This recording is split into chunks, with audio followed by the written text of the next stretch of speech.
and economic support to some of our neighbors under economic stress. Turning to the specific topic before the Council today, let me emphasize that even in conflict situations, there can be no justification for violation of human rights or of international law. Where any such acts occur, it is imperative that they are investigated in an objective and independent manner. This was the position we took with regard to the killings in Bucha, and this is the position we take even today. The Council will also recall that we had then supported calls for an independent investigation into the Bucha incident. The fight against impunity is critical to the larger pursuit of securing peace and justice. The Security Council must send an unambiguous and unequivocal message on this count.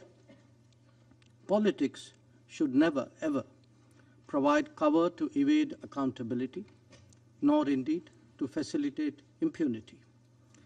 Regrettably, we have seen this of late in this very chamber when it comes to sanctioning of some of the world's most dreaded terrorists. If egregious attacks committed in broad daylight are left unpunished, this Council must reflect on the signals we are sending on impunity. There must be consistency if we are to ensure credibility. Once again, let me emphasize, Madam President, that the need of the hour is to end this conflict in Ukraine and return to the negotiating table. This Council is the most powerful contemporary symbol of diplomacy. It must continue to live up to its purpose. The global order that we all subscribe to is based on international law, UN Charter, and respect for the territorial integrity and sovereignty of all states. These principles, too, must be upheld without exception.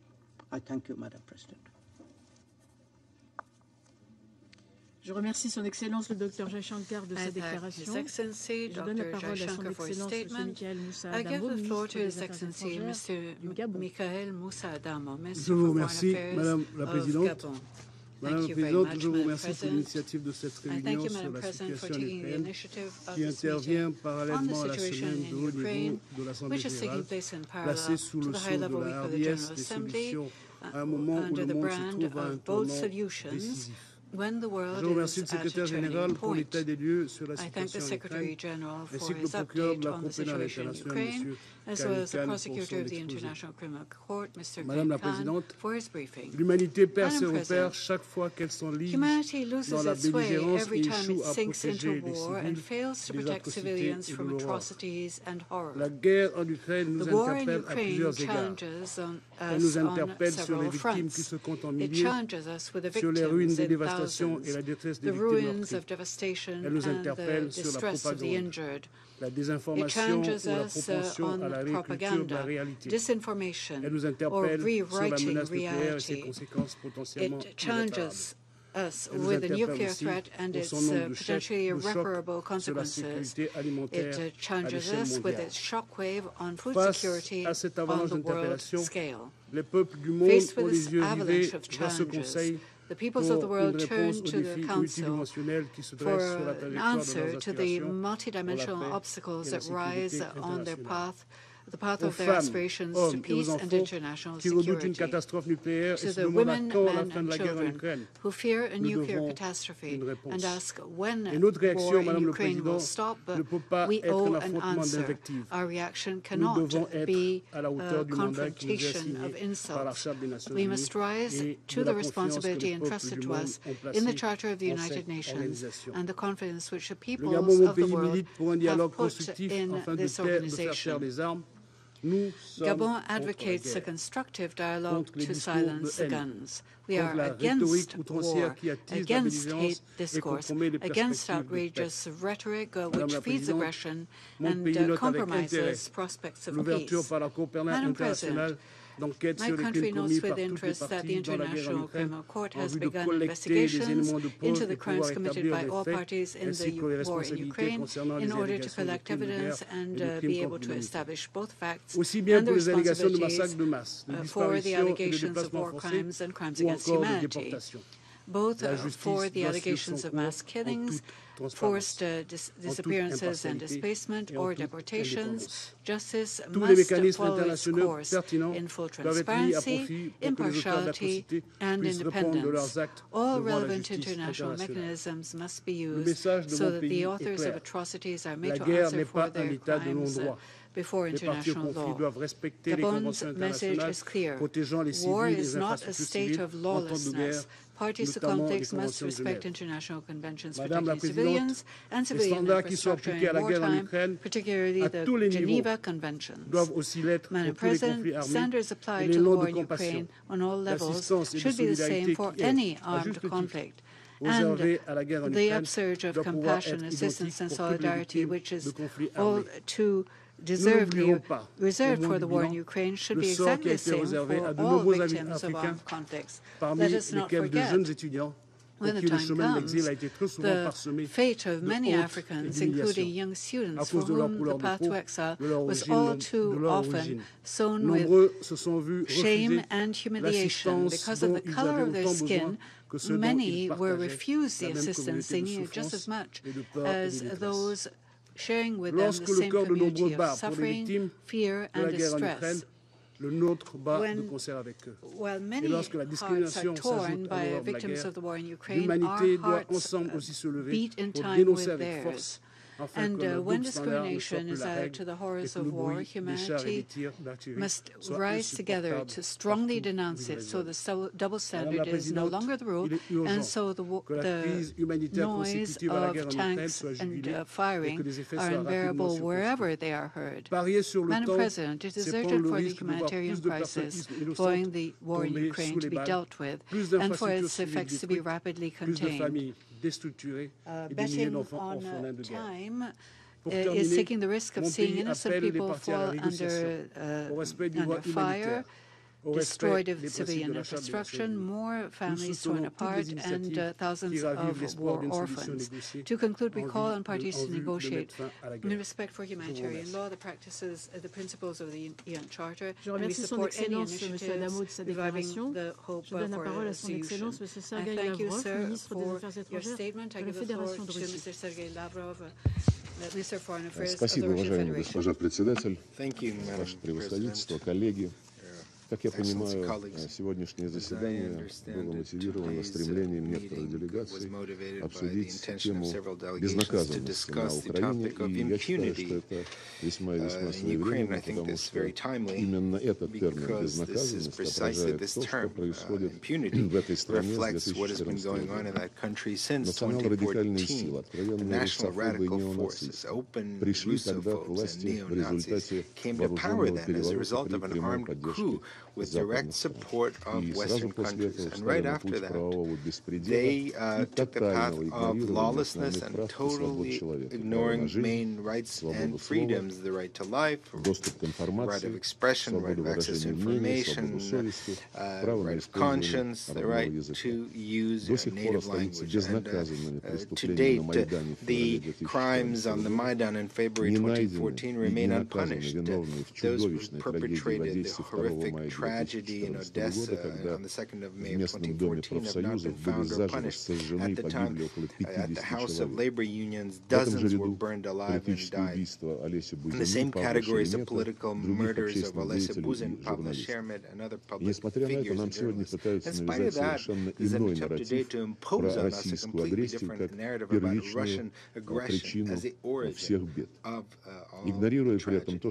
This ignores the fact that for over 8 years, the Ukrainian army and fighters from the nationalist formations killed and continue to kill inhabitants of Donbass with impunity simply because they refused to recognize the result of the coup d'etat in Kiev. They decided to uphold their rights, which were guaranteed by the Ukrainian constitution, including the right to freely use Russian, their mother tongue. Just В recall 2015 году how in тогдашний 2015 премьер-министр Украины the then господин Prime Яценюк Minister Mr. заявил, Yatsenyuk что на Донбассе declared that проживают in нелюди. Donbass, А non-humans от live in него Donbass. недалеко ушел Inhumans. нынешний президент, And the господин current Зеленский, president, Mr. Zelensky, did который not go в very far очередном from that. интервью в сентябре прошлого In года, an interview когда last его спросили, September, что он думает о when he людях, was asked живущих what на he thought Донбассе, about the он people who сказал, вы live in знаете, Donbass, he бывают said, люди, а well, you know, бывают there are существа, people and особи. sometimes there are Это очень species, they're такая species, устойчивая they're beings. характеристика This украинского seems режима, to как и be Порошенко, так и a президент. very common Они объявили reference of всех the несогласных с Ukrainian результатами госпереворота authorities. They террористами. declared all those who И don't 8 лет agree киевский there режим as terrorists. And for проводит 8 years, так the Kiev называемую, regime проводил войсковую has been операцию против мирного conducting a населения. military operation Кстати against the сказать, peaceful civilians. на And by the Украине way, уже много лет in Ukraine for many years осуществляется now, тотальная мобилизация total всего взрослого mobilization населения, of включая all женщин, adult, кстати сказать, population, чтобы including women, рекрутировать is их в being ряды conducted in order to recruit them into the националистических ranks of батальонов и nationalist вооруженных сил battalions Украины. and the armed forces. Лицемерно заявляя о приверженности Now, Минским соглашениям, cynically declaring киевские its власти commitment to the откровенно и Minsk agreements, безнаказанно the Kiev саботировали их authorities выполнение. overtly Была введена sabotaged финансовая, their транспортная, implementation. энергетическая There were блокада Донбасса. financial Его жители отрезали transport от blockade of социальных пособий, Donbass. пенсий, зарплат, People банковских услуг, were denied связи, образования и their здравоохранения. pensions, their Лишили subsidies, their элементарных access to гражданских прав, education. гарантированных в They том were числе международными they пактами were denied their basic 1966 civil года об rights, экономических, including социальных those и that were культурных правах, guaranteed by а также о the гражданских и international политических правах. pacts of В 1966. какой-то момент, устав притворяться, господин Зеленский заявил, что Минский комплекс мер нужен лишь для того, чтобы сохранять санкции, введенные против России. Еще более откровенным был его предшественник и соавтор Минских соглашений, господин Порошенко. Он пару месяцев назад публично и с гордостью заявил, что это соглашение, которое он подписал, ни он, ни кто-то еще на Украине не собирались их выполнять. И что эти соглашения были нужны лишь для того, чтобы выиграть время для получения оружия от западных стран для войны с Российской Федерацией. В том же ключе недавно высказался секретарь Совета национальной безопасности и обороны Украины господин Данилов. Своей безнаказанностью киевский режим обязан, конечно же, западным кураторам, прежде всего Германии, Франции, ну и, разумеется, Соединенным Штатам. Вместо того, чтобы добиваться от киевского руководства выполнения Минских соглашений, и Берлин, и Париж, и Вашингтон цинично закрывали глаза на открытые угрозы Киева решить проблему Донбасса силой, так называемый план «Б». В последние годы киевский режим вел тотальное фронтальное наступление на русский язык, безнаказанно ущемлял в правах русское и русскоязычное население Украины. Были приняты скандальные языковые законы об образовании в 2017 году, об обеспечении функционирования украинского языка как государственного в 2019 год, о полном общем среднем образовании в 2020 год, о коренных народах Украины в 2021 год. Все они нацелены на вытеснение русского языка, по сути, его полный запрет. Одновременно принимались законы, которые поощряли теорию и практику нацизма. Робкие рекомендации Венецианской комиссии Совета Европы, Управления Верховного комиссара по правам человека, Верховного комиссара ОБСЕ по делам национальных меньшинств о выправлении языкового законодательства Киев игнорировали. И в свою очередь эти многосторонние структуры не нашли в себе смелости, а может быть им просто не позволили побудить украинские власти к исполнению взятых на себя международных обязательств в области прав человека. Министерство образования Украины исключило русский язык, русскую литературу из школьной программы. Запрещаются и уничтожаются, как в фашистской Германии, книги на русском языке, разрушаются памятники русским писателям. При государственной поддержке насаждается идеология национальной нетерпимости к этническим русским. И сегодня официальные лица этой страны уже не стесняются своей нацистской сущности, открыто и безнаказанно призывают к убийству русских людей. Вот несколько примеров. Посол Украины в Казахстане, господин Врублевский, теперь уже находящийся в Киеве, месяц назад заявил в интервью следующее, цитирую: «Стараемся их, русских, убить как можно больше. Чем больше мы убьем русских сейчас, тем меньше придется убивать нашим детям». Вот и все. Конец цитаты. Кто-нибудь обратил на это внимание? Ранее, минувшей весной, в том же духе высказался мэр Днепра Филатов. Цитирую: «Пришло время холодной ярости. Теперь у нас есть полное моральное право спокойно и с совершенно незамутненным разумом убивать этих нелюдей уже по всему миру неограниченное количество времени и в максимально больших количествах». Конец цитаты. 13 сентября этого года, совсем недавно, господин Данилов заявил, цитирую: «В тех населенных пунктах, куда заходят вооруженные силы Украины, жители будут украинизированы без учета их мнения». Это коснется не только русских людей, но и представителей других национальностей. И если у вас есть желание учиться дополнительно на каких-то других языках, румынских, польских, ивритах, пожалуйста, но не за счет нашего государства. За свой счет можете повышать свое образование. Надо ли говорить, что все эти русофобские выходки остались абсолютно безнаказанными? Тут уже не только о русофобии идет речь. Он высказался о представителях других национальностей, которые проживают на Украине. Ну и, конечно, апофеозом стало интервью господина Зеленского 5 августа прошлого года, который посоветовал всем, кто чувствует себя русским, ради блага их детей и их внуков убираться в Россию. Уезжайте в Россию, сказали. И мне кажется, вот те решения, которые сейчас приняли жители целого ряда областей Украины о проведении референдума, это ответ на его пожелание. Под соусом борьбы с российской агрессией и сепаратизмом на Украине усиливается преследование инакомыслящих. В марте этого года введен запрет на деятельность 11 политических партий под предлогом их связей с Россией. Давно закрыты ведущие оппозиционные телеканалы на русском языке, блокируются неугодные правительству сайты. За попытку дать альтернативный официальному взгляд на положение дел подвергаются гонениям журналистов. В застенках СБУ находится видная украинская общественница Бережная, не раз выступавшая в ООН и ОБСЕ по поводу роста неонацизма на Украине. У нас нет сомнений, что Украина окончательно превратилась в тоталитарное государство нацистского толка, где безнаказанно попираются нормы международного гуманитарного права. Неудивительно, что вооруженные силы Украины и нацбатальоны применяют тактику террористов, используя мирных жителей в качестве живого щита. На этом фоне особенно цинична позиция тех государств, которые накачивают Украину оружием и военной техникой, обучают персонал вооруженных сил этой страны. Цель очевидна.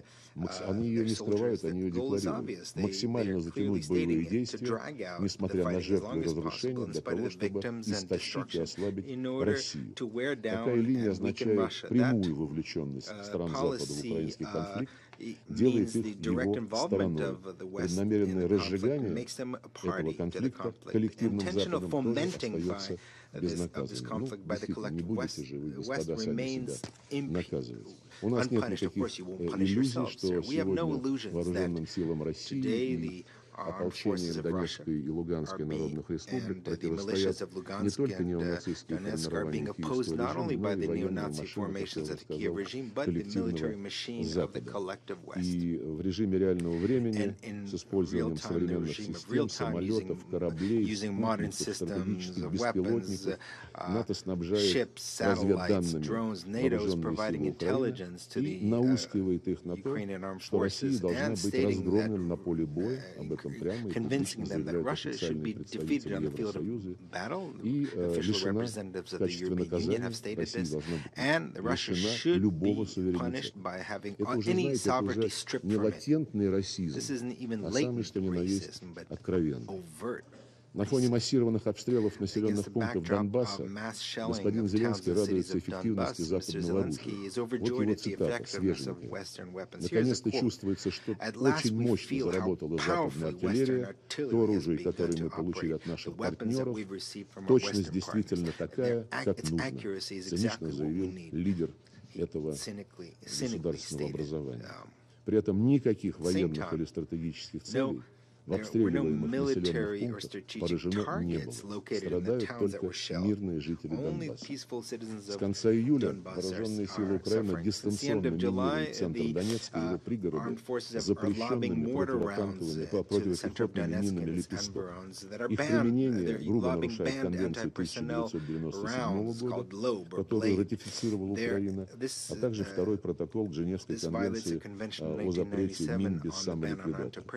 Такие бесчинства стали возможны и остаются безнаказанными из-за того, что США и их союзники при попустительстве международных правозащитных институтов 8 лет планомерно покрывают преступления киевского режима, устраивая свою политику в отношении Зеленского, исходя из известного американского принципа, он, конечно, сукин сын, но он наш сукин сын. Неудобная правда, которая омрачает светлый облик Украины как жертвы так называемой агрессии, старательно замалчивается, а иногда откровенно вымарывается. Даже западную правозащитную организацию Amnesty International, которую трудно заподозрить в симпатиях к России, подвергли суровой критике и записали в агенты Кремля. Только за то, что в своем отчете эта структура подтвердила всем известные факты о том, что Киев размещает боевые точки, тяжелые вооружения на гражданских объектах.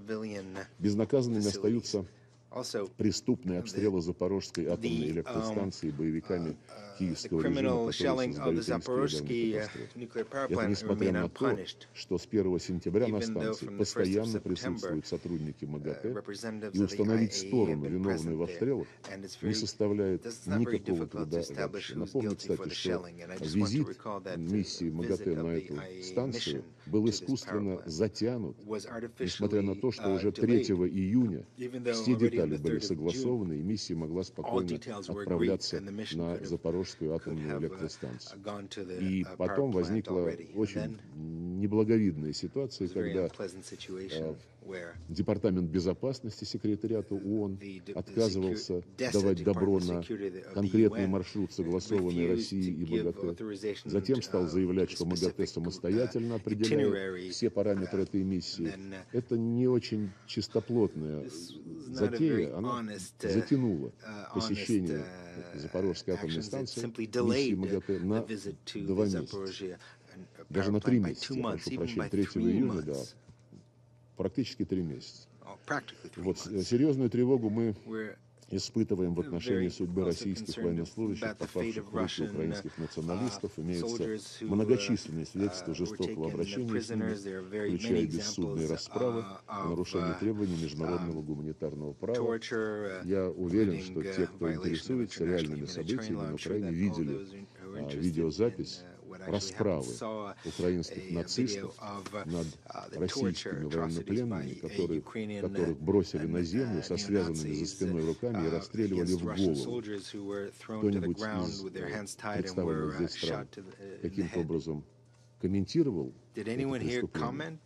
У нас есть масса свидетельств этих и иных преступных деяний киевского режима, которые совершаются регулярно с 2014 года. Российские правоохранительные органы в сотрудничестве с коллегами из Донецкой и Луганской народных республик тщательно фиксируют и расследуют факты преступления. Установлена причастность более 220 лиц, включая представителей высшего командования вооруженных сил Украины, командиров воинских подразделений, которые обстреливали мирное население.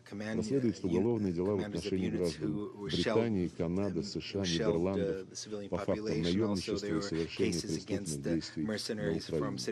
Я заверяю вас, что все виновные, вне зависимости от их гражданства, будут привлечены к ответственности. И еще раз хочу обратить ваше внимание на следующее. Когда российские и украинские переговорщики в Стамбуле в конце марта практически согласились над предложенными Киевом параметрами урегулирования, через пару дней произошла трагедия в Буче. То, что она имела постановочный характер, ни у кого не остается сомнений.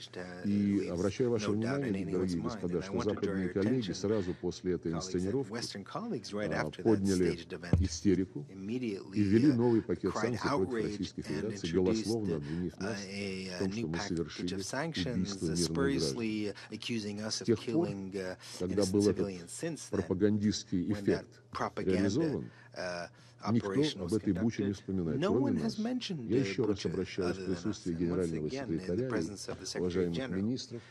Пожалуйста, добейтесь от украинских властей, чтобы они сделали элементарный шаг, опубликовали имена тех людей, чьи трупы были показаны в городе Буче. Я об этом прошу уже не один месяц. Уважаемый господин генеральный секретарь, хотя бы вы употребите свой авторитет, пожалуйста. Я думаю, всем будет полезно разобраться с этим эпизодом. Вот. И, конечно, мы обратили внимание на возросшую активность международного правосудия применительно к Украине. Планируются некие усилия по расследованию преступлений на Украине, которые приписываются российским военным. Все это носит заказной характер, мы это прекрасно видим. И еще раз напомню, что ни кровавый госпереворот в 2014 году, ни трагедия в Одессе 2 мая того же года, ни обстрелы мирных городов Донбасса, бомбежка самолетами военно-воздушных сил Украины Луганска 2 июня 2014 года и многие другие факты не стали поводом для какой-либо внятной реакции со стороны Международного уголовного суда.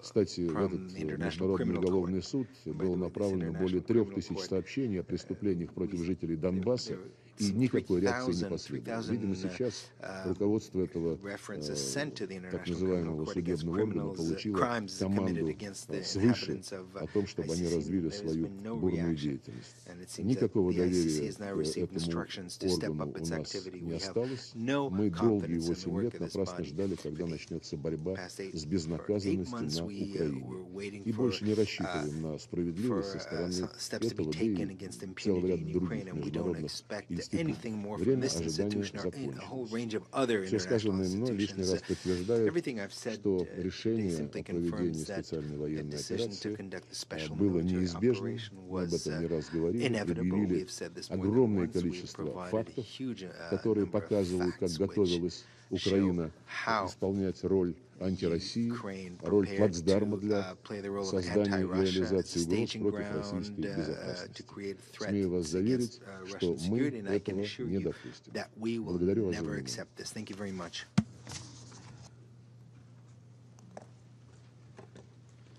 Je remercie Son Excellence Monsieur Lavrov de sa déclaration. Je donne la parole à Son Excellence Monsieur James Cleverly, ministre des Affaires étrangères du Commonwealth et du développement du Royaume-Uni de Grande-Bretagne of the United Kingdom of Great Britain and Northern Ireland. Madam President, Mr. Secretary General, Mr. Khan, thank you. 77 years ago, UN members agreed solemn principles in the UN Charter, vital for international peace and security. They undertook to refrain from the threat or the use of force against the territorial integrity or the political independence of any state. Yet, 7 months ago, President Putin invaded Ukraine illegally and without justification. He ignored the resounding pleas for peace that I heard in this Council on the 17th of February. Since then, Ukrainians' spirit of defense and defiance in the protection of their country continues to inspire free peoples and nations. Every day, the devastating consequences of Russia's invasion become more clear. UN agencies have confirmed more than 14,000 civilian casualties so far. And the actual total is likely to be much higher. More than 17 million Ukrainians in humanitarian need, 7 million displaced within Ukraine, and more than 7 million Ukrainian refugees in Europe. We see the mounting evidence of Russian atrocities against civilians, including indiscriminate shelling and targeted attacks on over 200 medical facilities and 40 educational institutions, and horrific acts of sexual violence.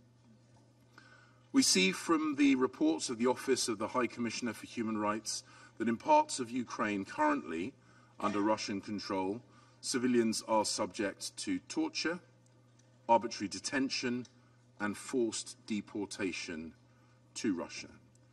And we have seen more grisly discoveries in Izium. And it's not just Ukrainians who are the victims. President Putin's war has spread hardship and food insecurity across the globe, plunging millions of the world's most vulnerable into hunger and famine. And once again, as we've seen here today, Russia has sought to deny responsibility. It has tried to lay the blame on those who have rightly imposed sanctions on President Putin's regime in response to his illegal actions. Let us be clear, we are not sanctioning food. It is Russia's actions that are preventing food and fertilizer getting to developing countries. It is Russia's tactics and bombs that are to blame for destroying Ukraine's farms, infrastructure, and delaying its exports. I sat here in February, listening to the Russian representative assuring this Council that Russia had no intention of invading its neighbour. We now know that was a lie. And today, I have listened to further instalments of Russia's catalogues of distortions, dishonesty, and disinformation. He has left the chamber. I'm not surprised. I don't think Mr. Lavrov wants to hear the collective condemnation of this Council. But we saw through him then, and we saw through him again today. We have information which means that we know that Russia is about to hold sham referenda on sovereign Ukrainian territory with no basis in law, under the threat of violence, after mass displacements of people in areas that voted overwhelmingly for Ukrainian independence. We know what Vladimir Putin is doing. He is planning to fabricate the outcome of those referenda. He is planning to use that to annex sovereign Ukrainian territory. And he is planning to use it as a further pretext to escalate his aggression. That is what he plans to do. And we call on all countries to reject this charade and to refuse to recognize any results. We are used to seeing Russian lies and distortions. But let us listen to the testimony of Ukrainians who tell us the truth, who tell us the reality of President Putin's war. Dr. Olena Yuzvak, her husband, Oleg, and their 22-year-old son, Dmitry, were abducted by Russian forces from their home in Hostomel, near Bucha, in March. Russian soldiers shot Oleg twice in the legs before they were all blindfolded and bundled into an armoured personnel carrier. And I want you to hear Olena's story in her own words, and I quote, "First, they took us to a bombed-out house. The Russian soldiers kept saying they were going to kill us. My husband was left for hours lying on the floor in the pool of his blood. I don't know why. We'd done nothing wrong.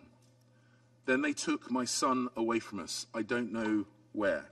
I don't know if we'll ever see him again. I just want my boy back." End of quote.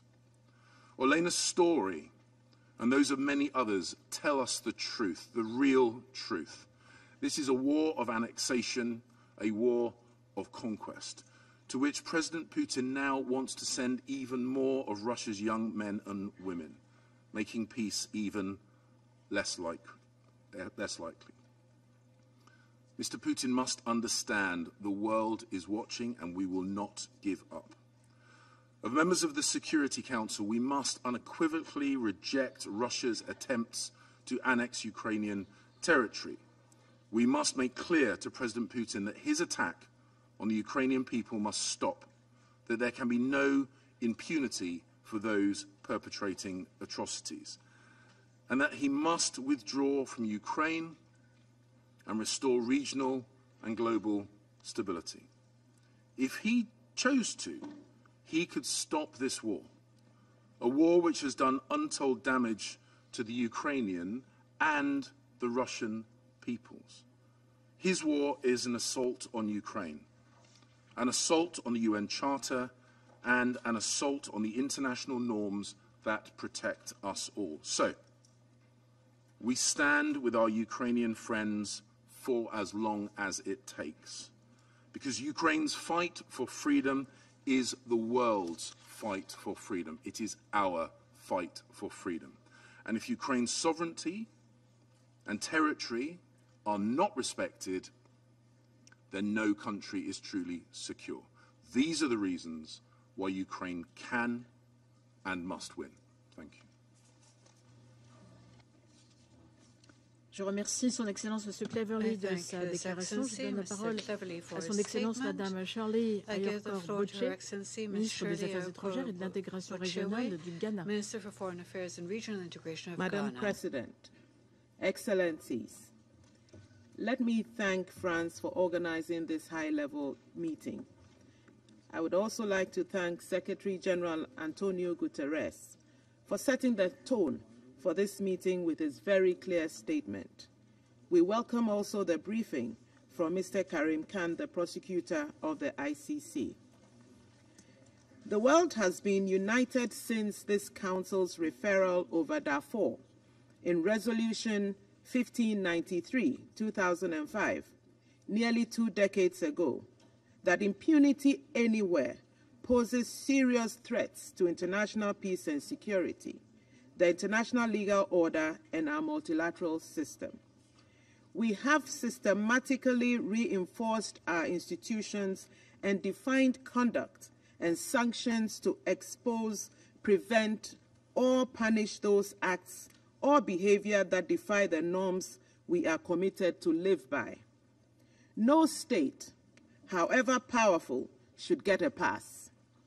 To do so unravels a central tenet of our global civilization. It puts at stake the lives and liberties of those less powerful, wherever they live. That is why the members of this Council must act in an urgent and unified manner to end the near paralysis of the Council and the war in Ukraine.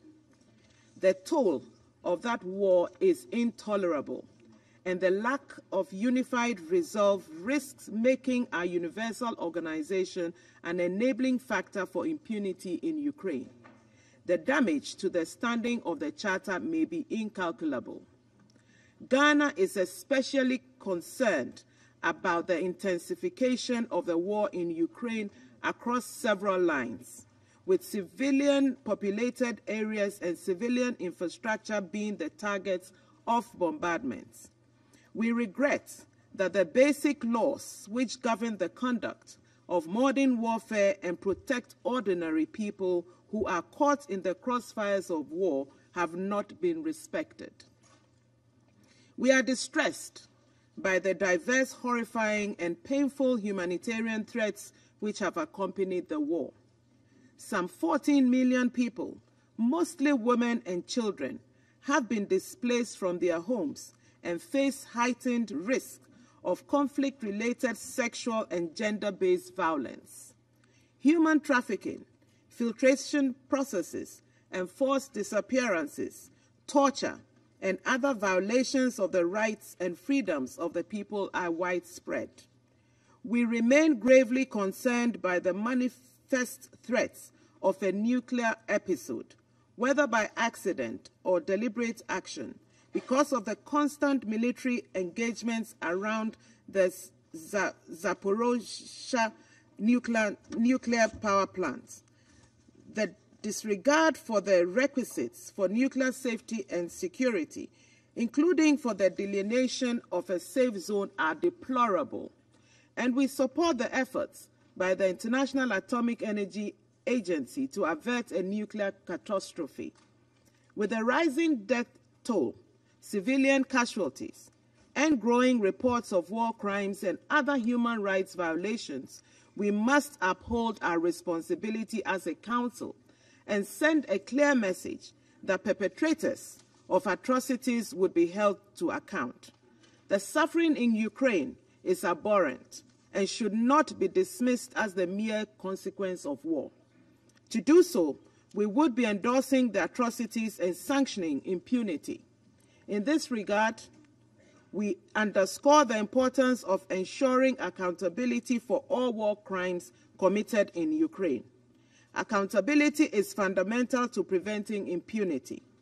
We must affirm our determination that the litany of atrocious acts that have taken place in Ukraine would be submitted to thorough, transparent, and independent investigations to establish the facts and for the attribution of international crimes to their perpetrators. Ghana remains supportive of international accountability measures, including the various investigative processes being undertaken by the ICC and the Human Rights Council. We believe that in seeking criminal accountability and justice for the victims of the war in Ukraine, the important questions about international remedy and reparation measures, especially for victims of conflict-related sexual abuses, must be addressed. We also express our support for the United Nations Early Recovery and Resilience programs already being undertaken. Madam President, we have expressed several times our principled position against the aggression on Ukraine, which we consider to be a disregard for the rules of international law and the principles of the Charter. Ukraine, as a sovereign state and a member of this organization, has every right, we believe, and indeed a responsibility to defend its territorial integrity and political independence. We recognize the tremendous courage and resilience of the Ukrainian people. Ghana does not and will not recognize any territory that is unilaterally and forcefully required or acquired as dismembered from a sovereign entity. We reiterate the call on the Russian Federation to immediately and unconditionally cease its operations, withdraw its troops from the internationally recognized borders of Ukraine, and respect its neighbors' sovereignty and political independence.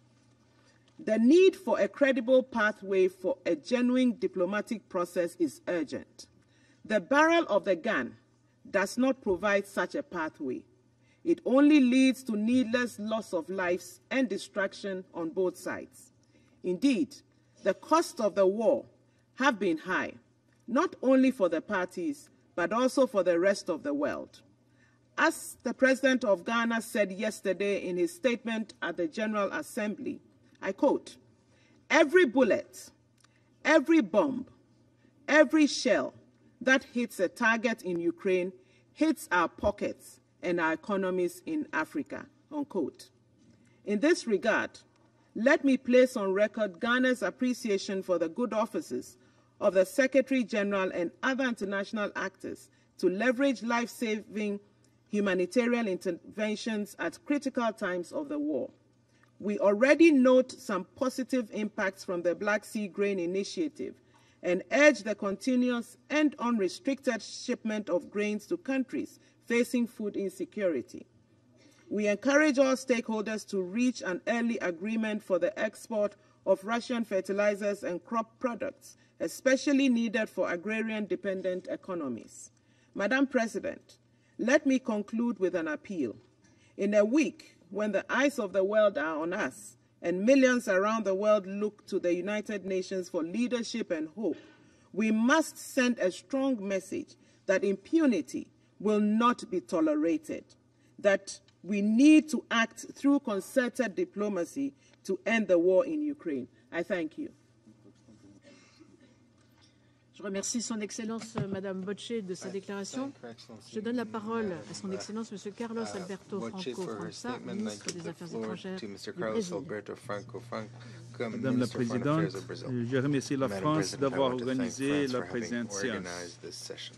The conflict in Ukraine affects us all, even in regions far from where hostilities are taking place. The Security Council is the appropriate forum to seek a solution that ensures lasting peace. This week marks 7 months since the start of the conflict. Tens of thousands of people, many of them innocent civilians, lost their lives. There are millions of refugees and internally displaced persons whose return to their homes remains uncertain and who, with the approach of winter, are faced with the prospect of a worsening humanitarian crisis.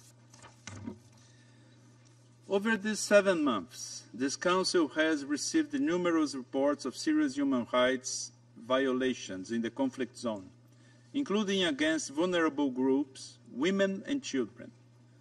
Brazil condemns the abuses and defends an impartial investigation of the facts, so that those responsible are held accountable for their actions. We also reiterate our call for full respect for international humanitarian law by all parties. Madame la Présidente, we have an urgent task before us: to engage the parties in dialogue in order to secure an immediate ceasefire and the opening of negotiations for a peace agreement. The continuation of the hostilities endangers the lives of innocent civilians and jeopardizes the food and energy security of millions of families in other regions, especially in developing countries. The risks of escalation arising from the current dynamics of the conflict are simply too great, and its consequences for the world order unpredictable. Only diplomacy brings the prospect of viable solutions to conflicts between states. It is not the time to accentuate divisions or isolate parties. The priority of this Council must be to create conditions for the parties to engage in negotiations for a peaceful solution to the conflict. Thank you. Je remercie Son Excellence M. França de sa déclaration. Je donne la parole à Son Excellence Mme Rim Al-Hashimi, ministre d'État à la coopération internationale au ministère des Affaires étrangères et de la coopération internationale des Émirats arabes unis. Merci Madame la Ministre. السيدة الرئيسة بداية أتقدم لكم بوافر الشكر على عقد هذا الاجتماع الهام، والشكر موصول أيضا لمعالي الأمين العام للأمم المتحدة السيد أنطونيو غوتيريس، ولمعالي السيد كريم خان المدعي العام في المحكمة الجنائية الدولية على إحاطتهما القيمتين.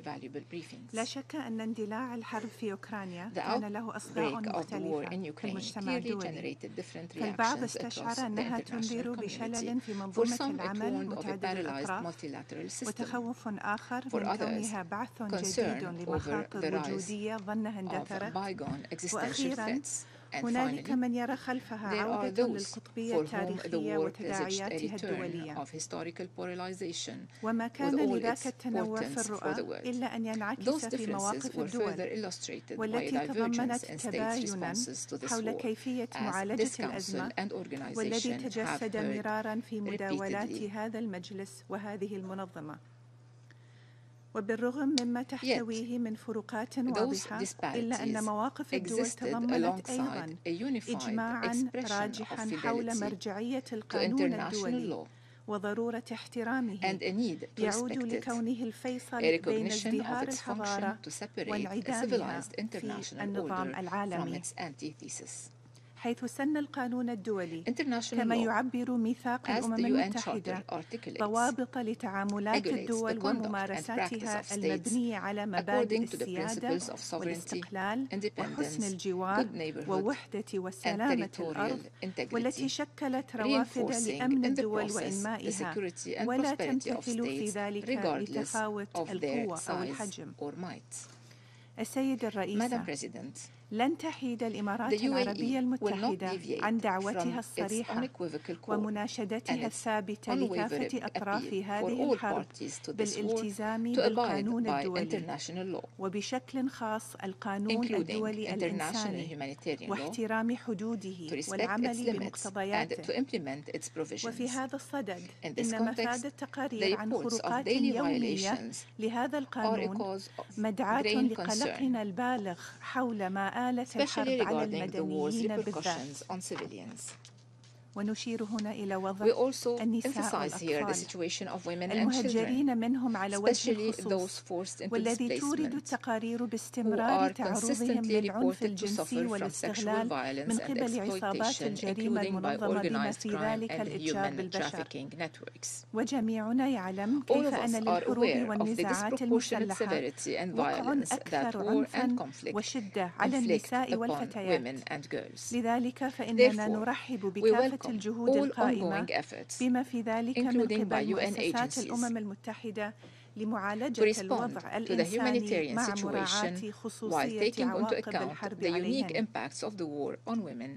ومع ضرورة التوصل إلى وقف الأعمال العدائية يظل السلام هدفنا الأسمى والذي تتطلب استدامته مصالحة شاملة مدعمة بالمساءلة والعدالة لضحايا الحرب. وكما نكرر ضرورة مشاركة المرأة بدورها في حل النزاع وإرساء السلام بشكل كامل وفاعل ومتساوي والذي يعكس ليس فقط خصوصية تجربتها في الحرب بل ومركزية منظورها في صناعة السلام.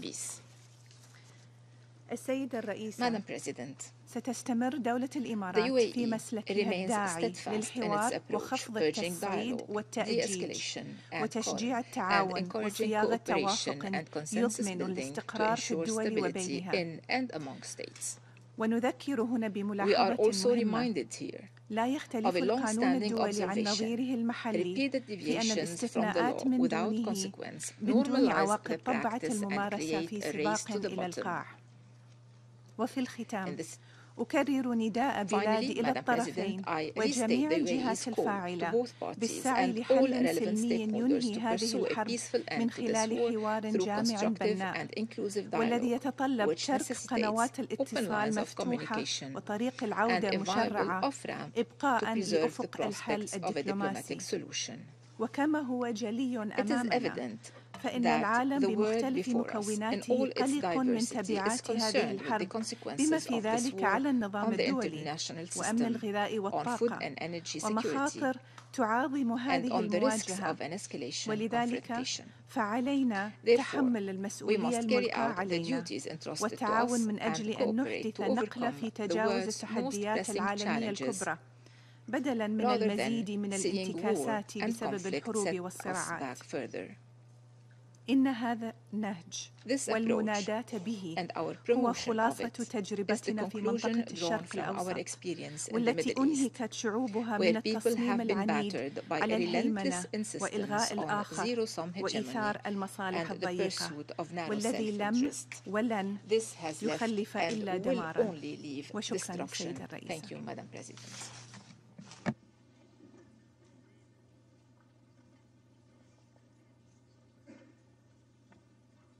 Je remercie Madame Hachimi de sa déclaration.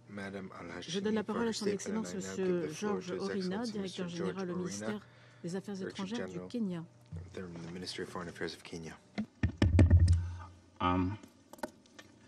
Madam President, Excellencies. Madam President, Kenya's delegation commends you and France for the able stewardship of the Security Council during the month of September. I thank the Secretary General Antonio Guterres and Mr. Karim Khan for their updates on the situation in the Ukraine. The war in the Ukraine is a serious breach of the United Nations Charter. The obligation to respect the territorial integrity of all member states will be further undermined should any action be taken to change the legal character of the areas in eastern Ukraine. We are in a moment of grave danger to international peace and security. The escalation of the war the international community feared is underway. There are now clear threats being issued about the potential deployment of weapons of mass destruction in the conflict. On the battlefield, civilians are being subjected to serious harm in contravention of the fundamental international law and human rights obligations. It is a priority of the utmost urgency that national authorities subject their soldiers to severe disciplinary action for any abuses, especially on civilians and captured combatants. Military commanders should surrender those suspected for such atrocities to the relevant authorities for prosecution. All the parties, including those making allegations of human rights abuses, or all those against whom the allegations are made, should agree to prompt, independent, and impartial investigations. Even as we justly condemn and call for accountability of war-related violations, we know that the truest protection of civilians is to stop the war. In this regard, Kenya calls for an immediate cessation of hostilities. Active hostilities should be replaced by a mediated agreement that secures the sovereignty and territorial integrity of Ukraine while addressing the security concerns of all parties and regional stakeholders. Madam President, the situation in Ukraine is highlighting the need for serious reforms of the United Nations Security Council. His Excellency Dr. William Ruto, President of the Republic of Kenya, in his speech yesterday at the General Assembly, called for the democratization of the Security Council if its damaged legitimacy is not to be totally destroyed. Our President made the clarion call that it was time that the Council more powerfully heeded the voice and place of Africa through reform of its membership. He welcomed President Joe Biden's announcement calling for the permanent and non-permanent membership of the Council to be expanded. If there is a major result the world needs from Ukraine, beyond peace and security for the people of Ukraine, it is for such an announcement to lead to real change. The farmers, villagers, pastoralists, fishfolk, traders, and workers of Africa need their livelihoods protected from the climate crisis. They need the many serious conflicts on the Security Council agenda solved and not relegated to the margins because of the Ukraine. Who will protect their interests in the Security Council by having the means from an amended UN Charter? Only permanent membership by the African states will do. In this regard, we call on the entire permanent membership to commit to fully embracing reforms. It is the only way the people of the world will consider this institution legitimate enough to earn their regard and cooperation.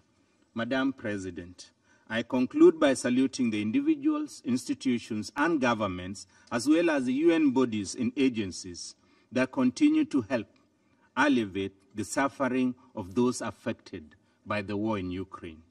I reaffirm Kenya's respect for Ukraine's sovereignty and territorial integrity within its internationally recognized border. I thank you for your kind attention.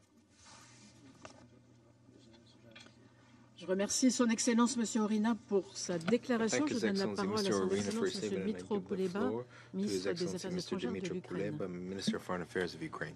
Madam President, distinguished members of the Security Council, Secretary General Guterres, Prosecutor Hahn, I thank the French presidency for keeping the focus of the Security Council on the most pressing threat to international peace and security in this century, Russia's war of aggression against Ukraine.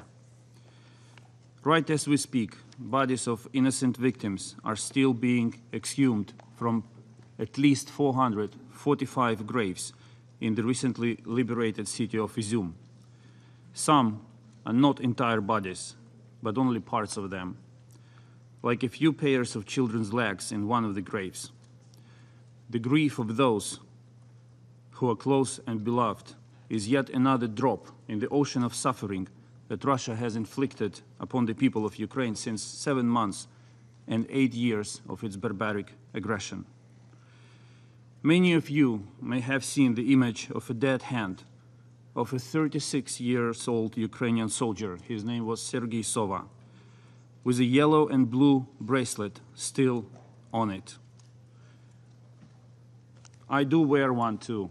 Just want to show it to you. Many of us do. And Russia should know one thing. It will never be able to kill all of us. And here is why.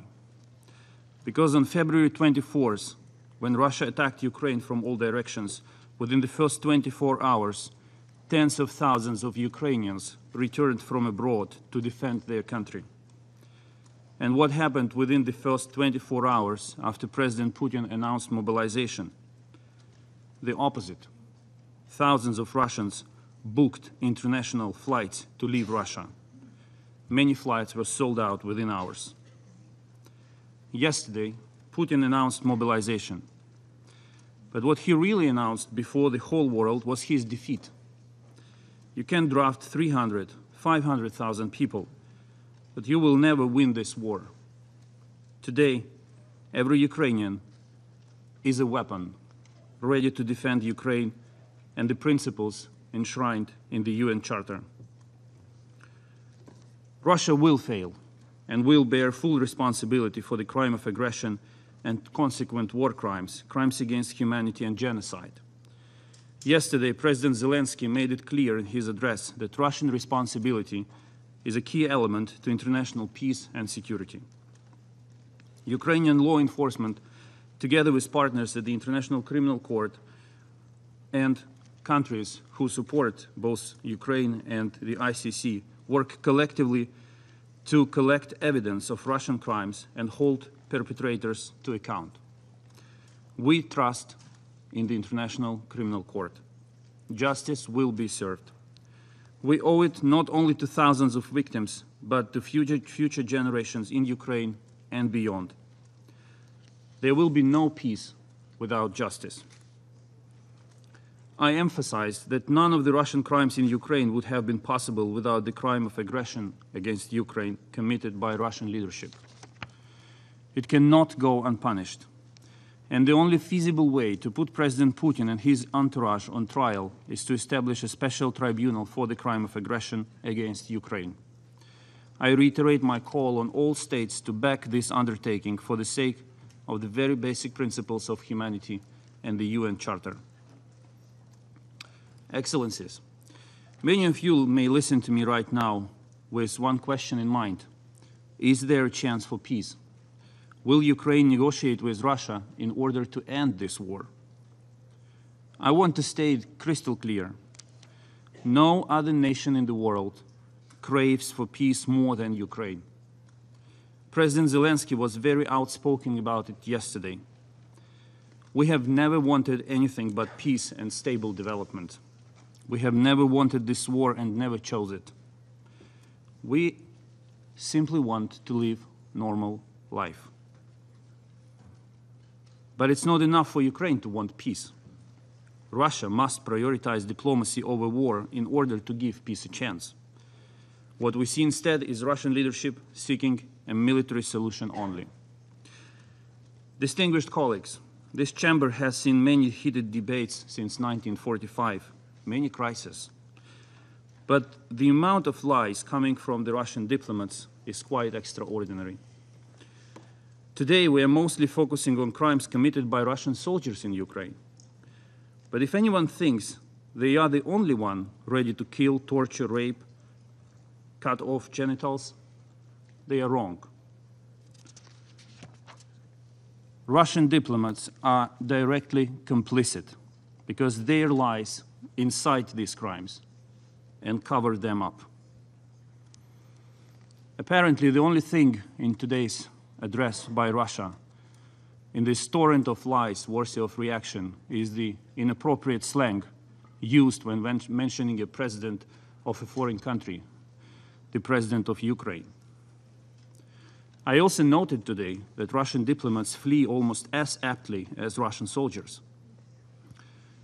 Before February 24th, Russian diplomats here at the United Nations had repeatedly denied plans of a full-scale invasion of Ukraine. The Russian president himself lied into the face of European leaders, saying he was not planning to attack. It was days before the invasion. Russia is shameless. They sit at the chair they occupied in 1991 on dubious legal grounds, armed with a veto right and the feeling of total impunity. Russians are confident that they can get away with anything and they are entitled to do anything they want. They think this seat allows them to violate borders in a 19th century-style imperialist conquest. They think it allows them to shell nuclear power plants and seize them. They think it allows them to unleash missile terror on civilians and critical infrastructure.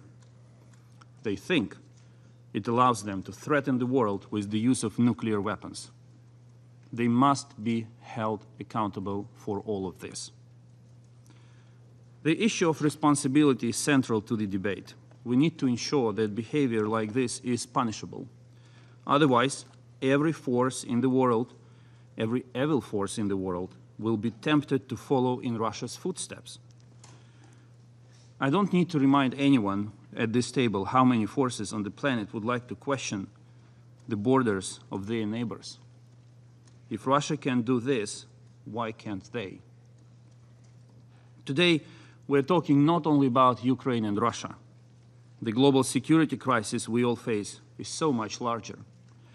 All members of the Council must realize that on February 24th, Russia attacked not only Ukraine, it dealt a deadly blow to the very foundations of the United Nations Charter. No nation can feel safe until Russia is held to account for violating the common principles agreed by all after the Second World War. Russia does not care for them, but there are 192 other UN member states, nations of Asia, the Pacific, Africa, the Middle East, Latin America, and Europe are all interested in upholding the UN Charter today. And Ukraine is fighting to defend principles of this Charter, especially the principle of territorial integrity. Madam President, Russia's war of aggression has plunged the world into a multifaceted crisis. The consequences of this crime are felt far beyond Ukraine. Once Russian warships blocked Ukrainian seaports, it became clear that Ukrainian agricultural exports are vital to global food security. Russia has demonstrated that it is ready to put millions of people across Asia, Africa, and the Middle East at the risk of hunger simply to achieve its imperialistic goals. I take this opportunity to thank UN Secretary General Antonio Guterres and Turkey for facilitating the Black Sea Grain Initiative that allowed Ukraine to resume maritime grain exports this summer. Putin recently lied when he said that most of the grain has been sent to European countries. In fact, 2/3 of the grain we shipped went to consumers in Africa, the Middle East, and Asia. The resumption of Ukrainian exports has tamed food prices and allowed to ease the acute food insecurity, especially for those most vulnerable. Today, the Black Sea Grain Initiative is under threat. Russian officials are questioning the effectiveness of the corridor and might prepare to block the extension of the initiative once the agreed 120 days are over in November.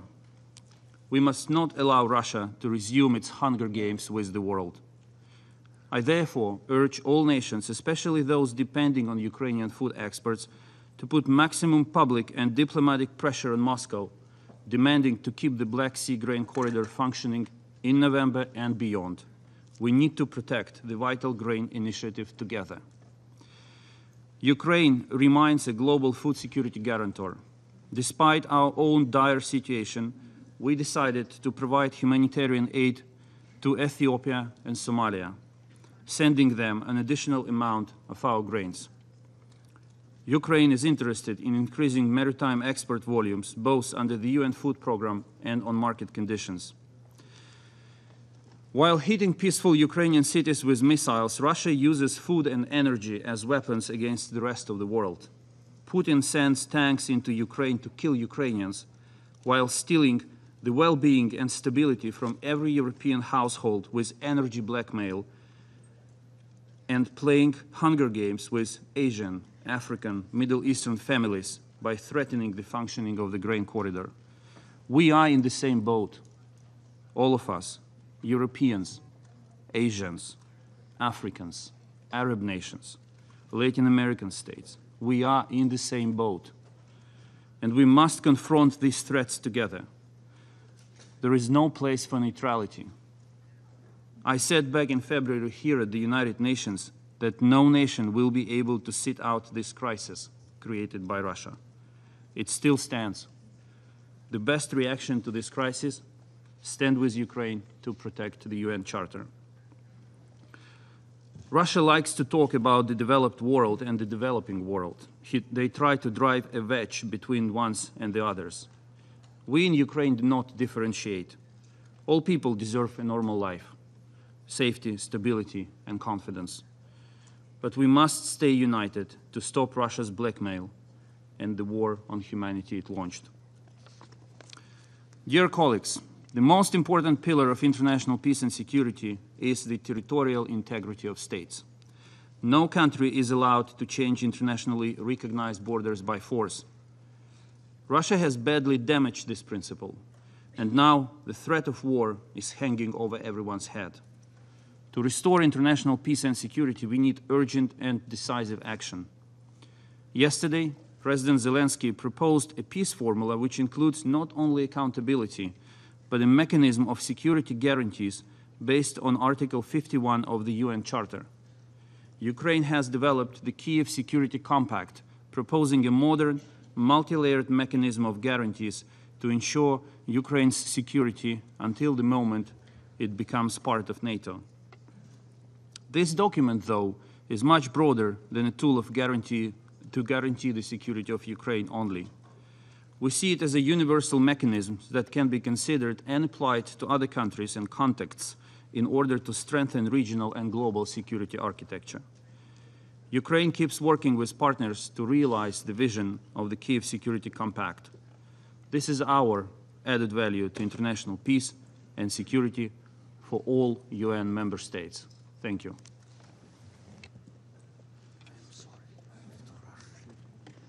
Je remercie Son Excellence M. Kuleba de sa déclaration. Je donne la parole à Son Excellence M. Jan Lipavsky, ministre des Affaires étrangères de la Tchéquie. Thank you, Madam President, Mr. Secretary General, Excellencies. Let me thank the French Presidency for the opportunity to participate in this important meeting. The Czech Republic now holds the rotating EU presidency. The EU is a core promoter of values and principles of the UN Charter. Czechia hosts the highest number of Ukrainian refugees per capita, over 400,000 in 10 million country. Russia's colonial, unprovoked and illegal war of aggression against Ukraine sent this massive wave of the most vulnerable population abroad. Russian aggression is perhaps the most dangerous challenge to global peace in recent decades. Today, it is about Ukraine. Tomorrow, it may be another country. In August 1968, it was Czechoslovakia, invaded by Moscow-led troops.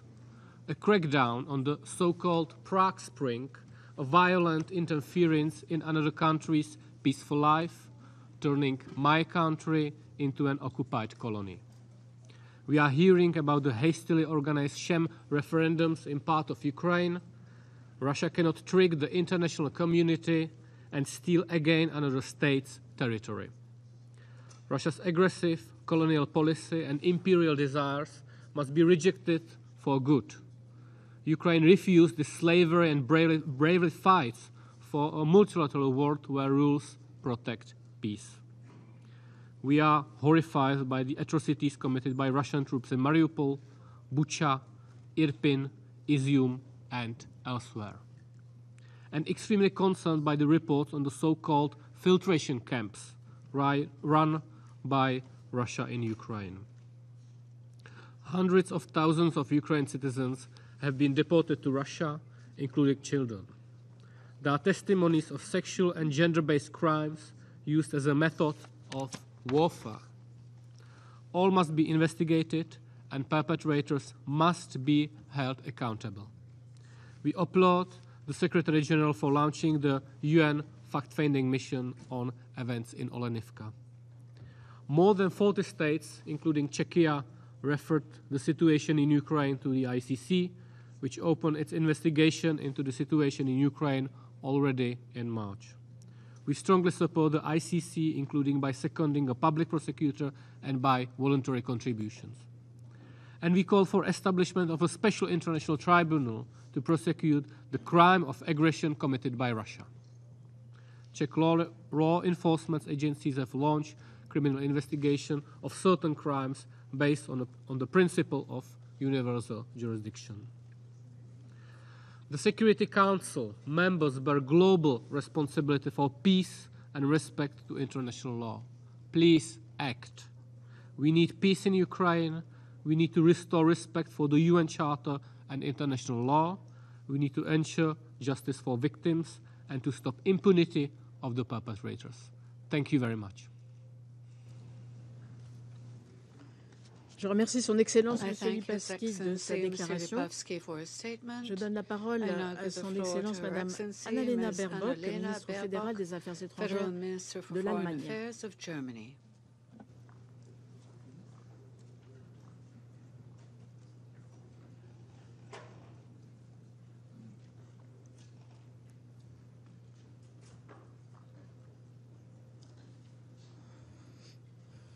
Madame la ministre. Madam President, dear colleagues, Bucha, Mariupol, Izium.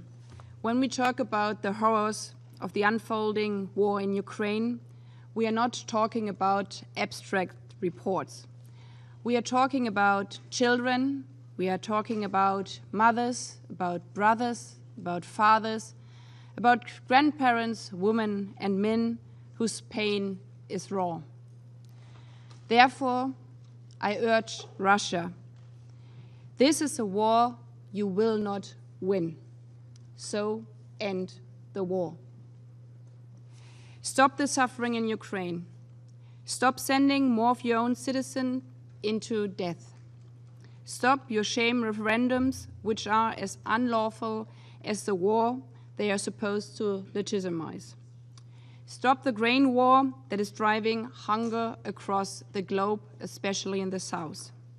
And stop paralyzing this very body, the United Nations Security Council. For many of you here and for some in the General Assembly, this war might have seemed like the regional war far away in February 24th. Because in many parts of the world, there's too much suffering itself, driven by conflict, driven by climate catastrophe, driven by the pandemic and by hunger. We did hear this. We in Germany, we could also feel you in this understanding. But I think we all feel together now here in the Security Council, but also in the General Assembly, that since the last 200 days, what is happening can leave nobody around the globe untouched. Now, for 200 days of Russia's brutal war in Ukraine, President Putin's most recent announcements make it clear beyond any doubt. Russia is not conducting a so-called special operation. Russia is leading a full-fledged war of aggression with war crimes, with torture, with rape, even of children. Russia's war is since 200 days is also increasing the hunger, the poverty, the insecurity in the world all around the globe.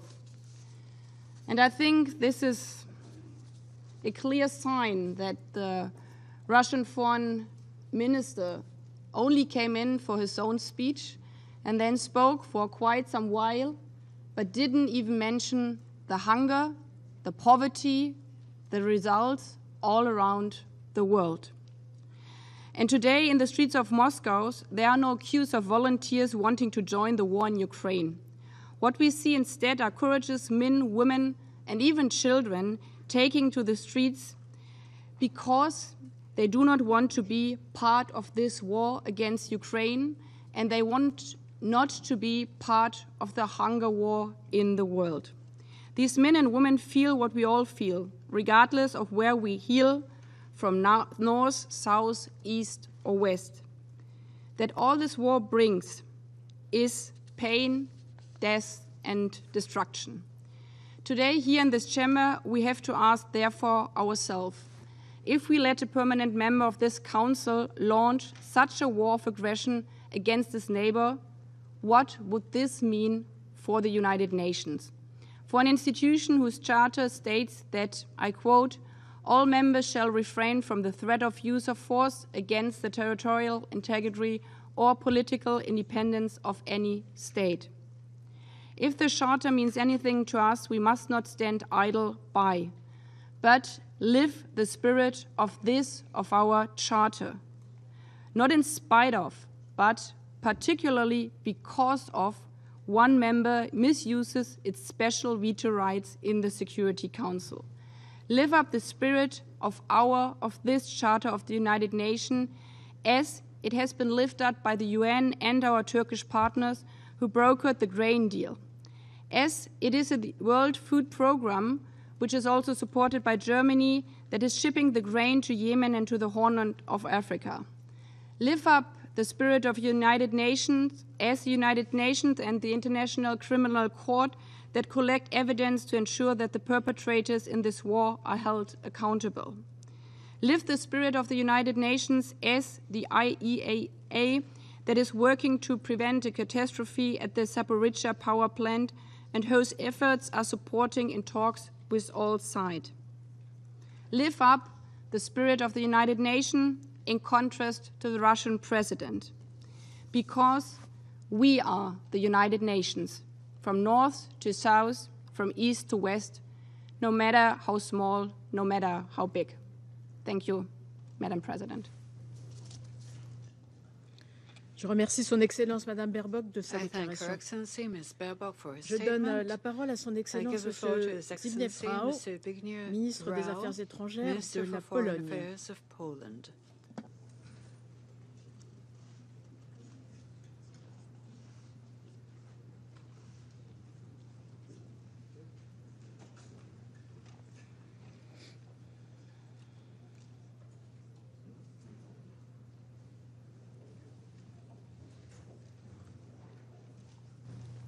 Monsieur le ministre.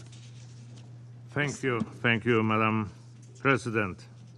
Dear ministers, the main reason behind today's meeting is Russia's decision to attack its neighbor, a fellow member state of the United Nations. Russia, despite being a permanent member of the Security Council, whose responsibility for international peace and security should be even greater, decided to breach the most fundamental principles of our world order. The invasion has shown a total disrespect and disregard for international humanitarian law and human rights law. The Russian forces have committed horrific atrocities, extrajudicial executions of civilians, enforced disappearances, torture, or sexual violence, including against children. Unable to crack Ukraine's military resistance, Russia turned to terror against civilians as a basic tactics of its war. Each day brings new evidence and testimonies of Russian crimes committed in the occupied territories. We are shocked by the discovery of chambers of torture and mass graves containing bodies showing signs of torture and brutality in newly liberated Izium. With new reports coming, Izium may become another symbol of Russia's barbaric methods.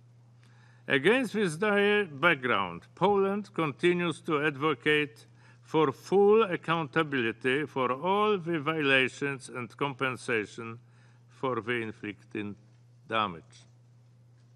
We support the investigations by Ukrainian prosecutors, investigations initiated by other states. We have been closely cooperating with the International Criminal Court Prosecutor's Office.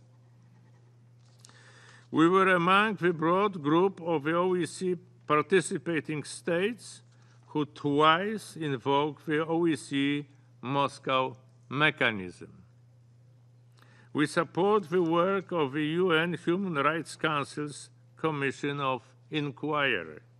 Also, we have opened a domestic criminal investigation into Russia's war of aggression.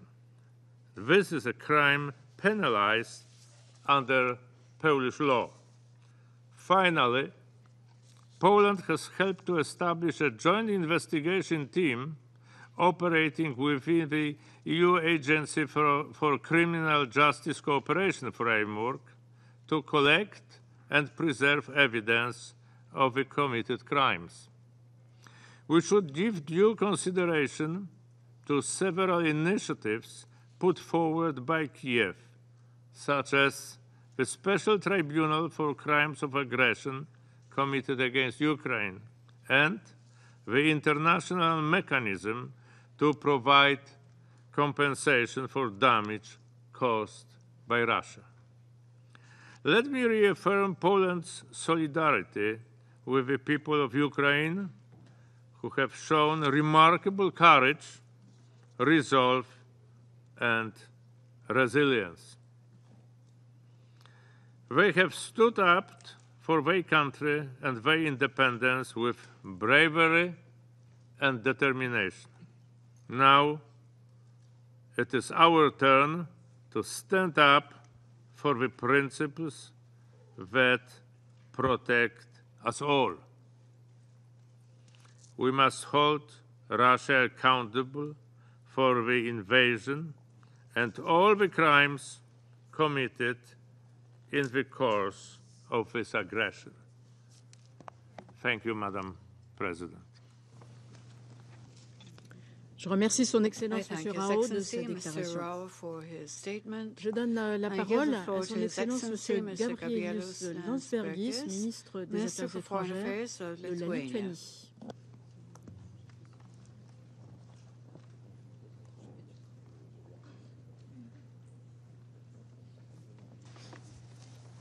Monsieur le ministre. Madam President, the statement on behalf of the Baltic states, Estonia, Latvia, and Lithuania. The major reason we meet today is that the permanent member of the Security Council, Russia, is openly threatening security and the rules-based global order, the very cause this council was created for. Just a year ago, Russia was sowing lies and distrust. Now it is sowing chaos and death. Day by day, Russia defies the principles of the United Nations and has already become a synonym of brutality, state-run terrorism, and genocide. At this very moment, the international community cannot and should not turn away. Yesterday, we all woke up to one more Putin's attempt to escalate aggression. By announcing mobilization, he now has waged the war against his own people, against the people who meant to be the future of the country, but are now turned into the weapons of colonial past. Sowing fear, blackmailing, manipulating are the very few weapons he has left with. Sowing scare is his only tactics. But we shall fear not. We shall meet Putin's desperate sable rattling with calm and resolve. Condemnation alone will not end these crimes. It is imperative that the international organizations use all of their resources to bring Russia's atrocities to the public light. And on the charge sheets of international justice. It is our duty to bring Putin to justice. The special tribunal to address the crime of Russia's aggression against Ukraine must be established. Thus, if international organizations will stand up for justice half as strong as Ukraine stands for the universal values, peace will prevail and justice will prevail. Madam President, Russia's war against Ukraine has far-reaching consequences beyond Europe. Ukraine is one of the major exporters of wheat, corn, and sunflower oil. Thus, we shall make it very clear the shortage of food is due to Russia's aggression against Ukraine and due to the blockade of the Ukrainian ports, and not because of internationally imposed sanctions. And as if the charge sheet was not full enough, the Moscow regime has now pressed the button of nuclear threats, knowing that we all know that the consequences of the disaster in Zaporizhia may be potentially worse than Chernobyl or Fukushima. But we shall fear not. We shall use all the power of international community to demand from Russia the unconditional withdrawal of its military from Zaporizhia. Madam President, when we say Ukraine, we mean true courage and unbeatable resilience. Ukraine fights for every principle the UN stands for. Ukraine fights for every one of us. Therefore, Madam President, I call on this Council, do not fear to act, fear of your doubt and indifference.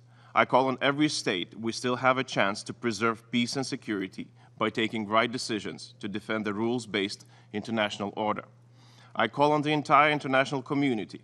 Accountability matters, and justice cannot be escaped. This is the momentum when we have the chance to decide in what world we want to wake up tomorrow. And just before I go, I want to remind that it's not just only Russia that shall be held accountable. The regime of Belarus shall be on the charge sheet too. Slava Ukraini. I thank you. Je remercie son Excellence Monsieur Landsbergis de sa déclaration. Je donne la parole à son Excellence Monsieur Vladimir Makey, ministre des Affaires étrangères du Bélarus.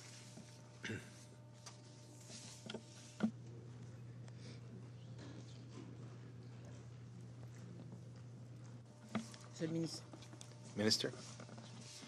Госпожа председатель, Madam President, события на территории Украины – это большая трагедия. Трагедия для страны и для всех, кто лицом к лицу столкнулся с горем и лишениями, которые несут в себе любые военные действия. Беларусь в силу своего исторического прошлого не понаслышке знает цену войны для народа, пережившего геноцид и лишившись 1/3 своего населения в годы Великой Отечественной войны. Сегодня конфликт разворачивается у наших границ, у наших соседей. Мы твердо убеждены, что только дипломатическим путем, с помощью переговоров, на основе уважения и взаимопонимания, возможно урегулировать любой конфликт, в том числе и этот.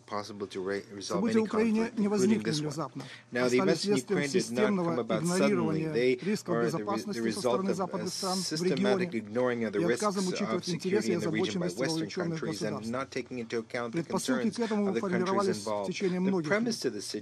Более того, массированное санкционное давление со стороны Запада привело к побочным эффектам, которые в нашем регионе неизбежно затронули сферу безопасности. Смею обоснованно утверждать, что санкции существенно сузили, в частности для Беларуси, поле для маневра в региональной безопасности. Беларусь постоянно и настойчиво предупреждала об опасной эскалации военно-политической ситуации в нашем регионе, деградации создававшейся десятилетиями системы международной безопасности, обесцениванию международных договоров и соглашений. К сожалению, к нам не прислушались. Трагический результат этой высокомерной позиции мы видим сегодня в Украине. Мы всегда повторяли, нельзя обеспечить безопасность одного государства за счет подавления безопасности другого. Никто не воспринимал это всерьез. Теперь мы пожинаем плоды.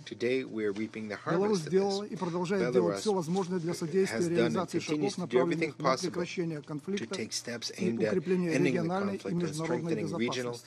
Приведу лишь некоторые факты. В 2014-2015 годах Беларусь предоставила площадку для переговоров и достижения соглашений Минск-1 и Минск-2 по урегулированию конфликта в Украине. И как бы кто ни пытался ерничать на сей счет, как бы кто ни пытался отрицать это, Но соглашения тогда снизили уровень военного противостояния в разы на тот момент. В 2014-2019 годах мы обеспечили проведение в Минске более 120 заседаний трехсторонней контактной группы по урегулированию ситуации на востоке Украины. Мы участвовали в диалоге со всеми заинтересованными странами, включая наших европейских партнеров, предлагали конкретные шаги по поддержанию мира и безопасности. В этом зале, наверное, никто не знает об этом, но в 2014 году, когда возник Майдан в Украине, тогдашний премьер-министр Польши позвонил опальному в лице Европы президенту Лукашенко и попросил его совета, что можно сделать для того, чтобы в Украине прекратить нагнетание напряженности. Президент Лукашенко направил тогда министра иностранных дел в Варшаву, вашего покорного слугу, с конкретными предложениями, которые были выслушаны с интересом. Было сказано, что я посоветуюсь с канцлером Меркель и президентом Олландом, и мы свяжемся с вами. К сожалению, после этого ответа не последовало. Видимо, не хватило смелости работать с Беларусью, которая тогда находилась под санкциями. В этом году на территории Беларуси прошли 3 раунда российско-украинских мирных переговоров, в итогам которых все участники, и украинские, и российские, однозначно заявили о конкретных позитивных перспективах в плане урегулирования конфликта. К сожалению, через некоторое время этот позитивный процесс был прекращен. С началом конфликта мы предлагали нашим украинским коллегам установить прямой контакт с российской стороной. Были готовы оказать в этом необходимое содействие. Однако наше предложение было проигнорировано. Не знаю почему, но еще задолго до специальной военной операции, которая была начата Россией, еще в декабре 2021 года официальные украинские лица объявили Беларусь враждебной страной. Это при том, что мы соседи, что мы хорошо торговали, и никогда у нас не было никаких проблем. С конца марта 2022 года Беларусь ввела безвизовый режим для украинцев и всех иностранных граждан, спасающихся от боевых действий Украины. Им предоставлялась необходимая помощь, в том числе гуманитарная, сразу после их прибытия в Беларусь. С февраля 2022 года Беларусь приняла более 50 тысяч граждан Украины. Всего же с 2014 года наша страна приняла более 200 тысяч граждан Украины. И заметьте, они приезжают не насильно, как это кто-то пытается представить. Они едут в Беларусь добровольно. Более того, в целях оказания помощи, причем прибывают через Литву, через Польшу, через Прибалтийские страны. Более того, в целях оказания помощи гражданам, прибывшим на территорию Беларуси из Украины, президент Беларуси 14 сентября подписал в новой редакции указ о пребывании граждан Украины в Республике Беларусь, в соответствии с которым предусмотрено предоставление украинским гражданам прав наравне с белорусскими гражданами. К сожалению, конфликт не сбавляет свои обороты, идут боевые действия, продолжается бесконтрольная накачка Украины вооружениями из стран Запада, поощряется деятельность украинских экстремистских формирований, проповедующих методы насилия и идеалы неонацизма, всячески подогревается межнациональная ненависть и рознь. Войска НАТО сконцентрированы у границ соседних стран, в том числе стоят у западных рубежей Беларуси, Польши и странах Балтии. Развернута агрессивная антибелорусская кампания, направленная на очернение Минска в контексте этого кризиса. Беларусь причисляют к пособникам агрессора или вовсе выставляют стороной конфликта. Мы говорили и продолжаем говорить, Беларусь никогда не выступала за войну. Но мы и не предатели. У нас есть союзнические обязательства, и мы твердо следуем и будем следовать духу и букве международных договоров, участниками которых мы являемся. При этом Беларусь ответственно заявляет, что ни один белорусский солдат, ни одна единица техники не были направлены в Украину для участия в боевых действиях. Независимые эксперты в России подтверждают, что Беларусь не является участником международного вооруженного конфликта согласно нормам и принципам международного права, о котором здесь много говорилось. Все звучащие обвинения в адрес Беларуси со стороны Запада абсолютно беспочвенны и голословны. Минск, как непосредственный сосед, заинтересован быть участником переговоров между Россией и Украиной Minsk is a direct neighbor and is interested in participating in negotiations between Russia and Ukraine about a strategic peace agreement that should create the necessary conditions for peace. Strengthening security, national, regional, and global security should be done not by increasing military capacity, but rather through universal, multilateral, and bilateral mechanisms to strengthen confidence. Only a fully fledged and mutually respectful dialogue aimed at overcoming differences can prevent confrontation in our region. One last thing. Today, everything sooner or later ends at the negotiating table. This is the truth. The sooner these negotiations begin, the better. So it was surprising to hear the statement of certain people here that we should continue fighting. These statements are contrary to common sense. Thank you. Je remercie Son Excellence M. Mackay de sa déclaration. Je donne la parole à Son Excellence M. Josep Borrell Fonteles, haut représentant de l'Union européenne pour les affaires étrangères et la politique de sécurité. Français souvent ou anglais, ça dépend. Français ou anglais.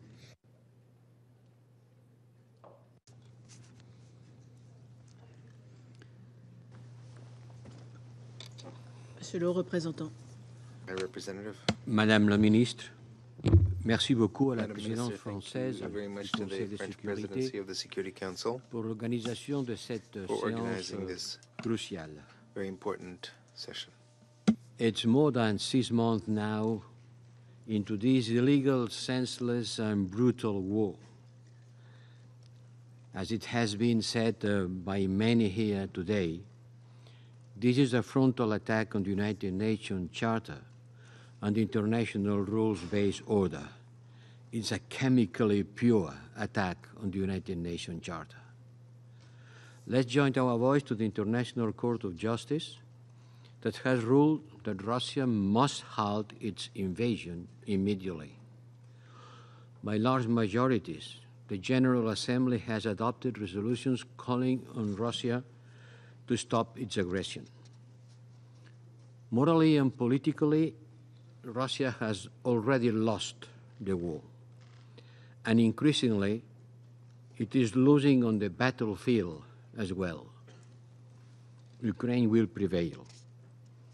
The whole world has heard President Putin's latest announcement and his plan to go ahead with sham referenda as a prelude to illegal annexation, which will be never recognized.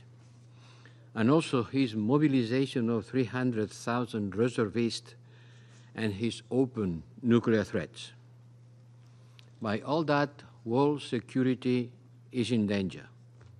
Global leaders meeting at the United Nations in New York this week must send a clear and united signal that the use of weapons of mass destruction is unacceptable in any circumstances.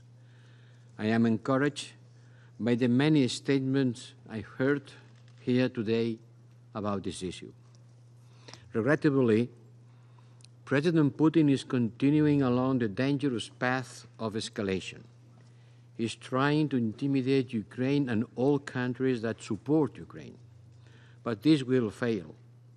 It has failed in the past and it will fail again, as all wars of invasion eventually do. But how many more men, women, and children need to die before the Russian president decides to silence his guns? This war is more than a war in Europe. At stake is the protection of weaker states from more powerful ones. Do we want the global rule of law, or do we want the law of the jungle? Do we believe in the spheres of influence, or on the free choice of sovereign states? This war is a tragedy in so many ways. In addition to the terrible casualties and the destruction caused in Ukraine, Russia is dragging the world into an economic recession and a global food crisis. As the European Union, we do what we can to counter this fallout. Our support for global food security amounts to more than 7.7 billion until 2024. We support the Black Sea Grain Initiative facilitated by the Secretary General and Turkey.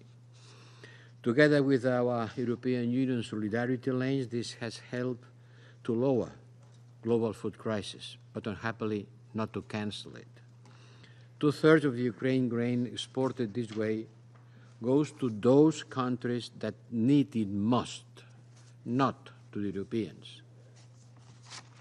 The core issue today is accountability.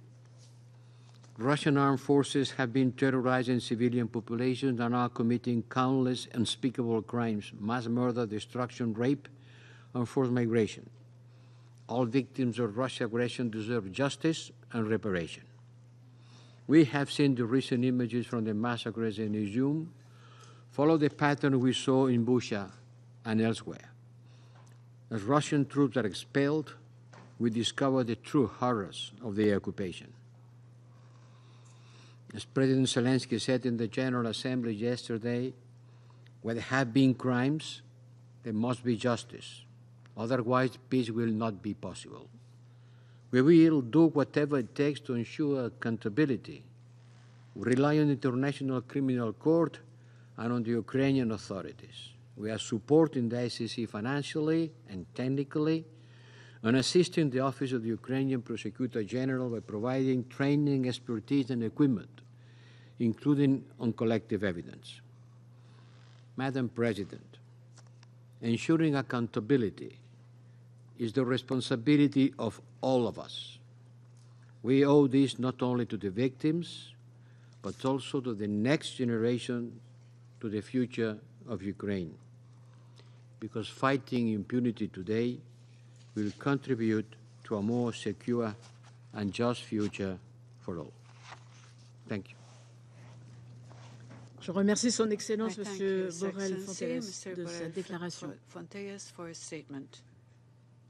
Il n'y a plus d'oratrices ou d'orateurs inscrits. La séance est levée. The meeting is adjourned.